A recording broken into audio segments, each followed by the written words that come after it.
भी बड़े चालाक हैं, एनपीएस के गुण बताते हैं। बार बार ऐसे जो झूठ बोलेंगे, बार बार ऐसे जो झूठ बोलेंगे, हम जो अड़ जाए तो वोट ना देंगे। 1 अक्टूबर को दिल्ली की रामलीला मैदान में देश भर के लाखों कर्मचारियों को इकट्ठा करके तहलका मचाने वाले एनएमओपीएस के राष्ट्रीय अध्यक्ष विजय कुमार बंधु जी हमारे साथ हैं और उनसे बात करेंगे, क्योंकि 5 राज्यों में अब चुनाव का ऐलान हो चुका है। ऐसे में पुरानी पेंशन बहाली को लेकर के जो लगातार मांग की जा रही है, उसका इन राज्यों में क्या असर पड़ेगा। बंधु जी हमारे साथ हैं, आपका प्रभात खबर में स्वागत है। बंधु जी, उत्तर प्रदेश में जब चुनाव हुआ तो समाजवादी पार्टी ने भी घोषणा पत्र में ये कहा कि हम चुनाव के बाद सरकार अगर बनती है तो हम बहाली करेंगे पुरानी पेंशन की, लेकिन उनकी सरकार नहीं बन पाई। चुनाव के समय असर जरूर दिखा कर्मचारियों को, बैलेट पेपर पे जो उनकी जीत हुई, उसके बाद राजस्थान और छत्तीसगढ़ में बहाली हुई।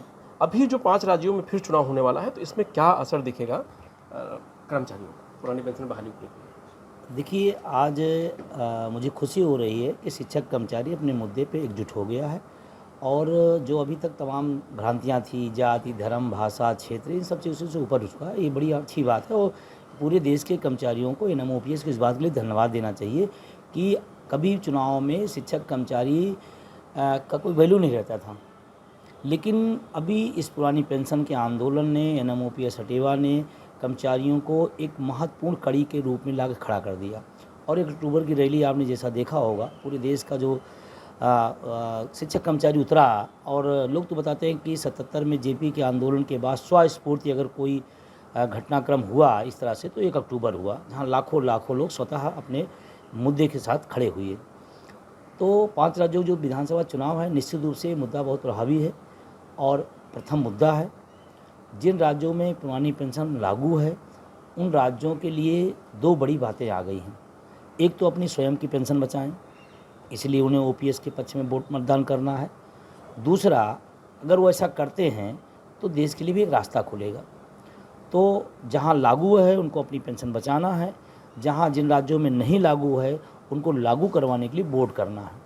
और इसीलिए हम लगातार वोट फॉर ओपीएस का अभियान जारी रखे हैं, जहाँ लागू है नहीं लागू है, क्योंकि जहाँ लागू है उनको बचाना है, जहाँ नहीं लागू है लागू करवाना है। और अगर इन राज्यों के कर्मचारियों ने अपनी एकजुटता दिखाई और पूरा उम्मीद है कि ऐसा होगा, तो मान चलिए कि इन्हीं राज्यों से देश का रास्ता खुलेगा। जी, 1 अक्टूबर को पूरे देश ने ताकत दिखी कर्मचारियों की। दिल्ली के रामलीला मैदान में सभी लोगों को मजबूर होकर लास्ट में फिर मीडिया वालों ने उसको चलाया खबर को, और पूरे देश में एक ऐसा माहौल बना कि नहीं, शिक्षक चाहें या कर्मचारी चाहें तो बहुत बड़ा बदलाव ला सकते हैं। तो क्या उसके बाद थोड़ा सा चीज़ें अब और आपको उम्मीद जगी है कि नहीं, अब जो चुनाव होगा 5 राज्यों में उसमें ज़्यादा असर दिखेगा? नहीं, बिल्कुल असर दिखेगा। देखिए, पहले पुरानी पेंशन मुद्दे के कोई भी तमाम सारे संगठन हुआ करते थे, लेकिन उसको शिद्दत से नहीं लड़े।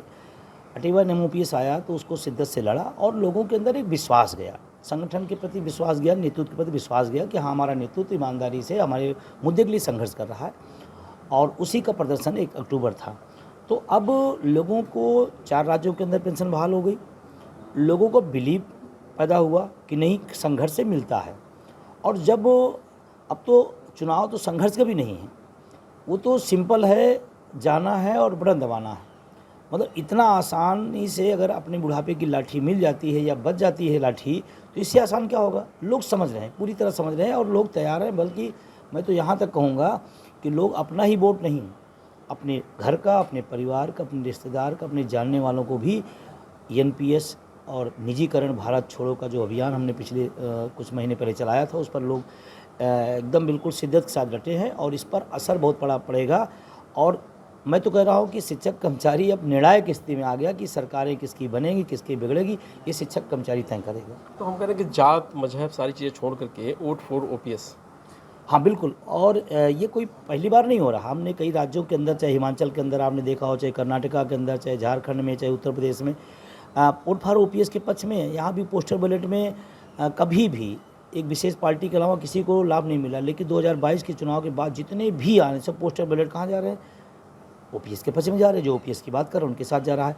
तो ये तो अब और व्यापक असर पड़ेगा और हमको तो लगता है ये चुनाव ये शिक्षक कर्मचारी तय कर देगा कि किसकी सरकार बनेगी, किसकी नहीं बनेगी। हिमाचल जैसा जादू दिखेगा बाकी रोज आपको लगता है ऐसा? उससे भी ज़्यादा दिखेगा। इसलिए मैं कह रहा हूँ क्योंकि जिन राज्यों में चाहे राजस्थान, छत्तीसगढ़ जहाँ लागू है, अगर कर्मचारी अपने घर से अपना वोट अकेले डाल देगा तो पेंशन फंस सकती है।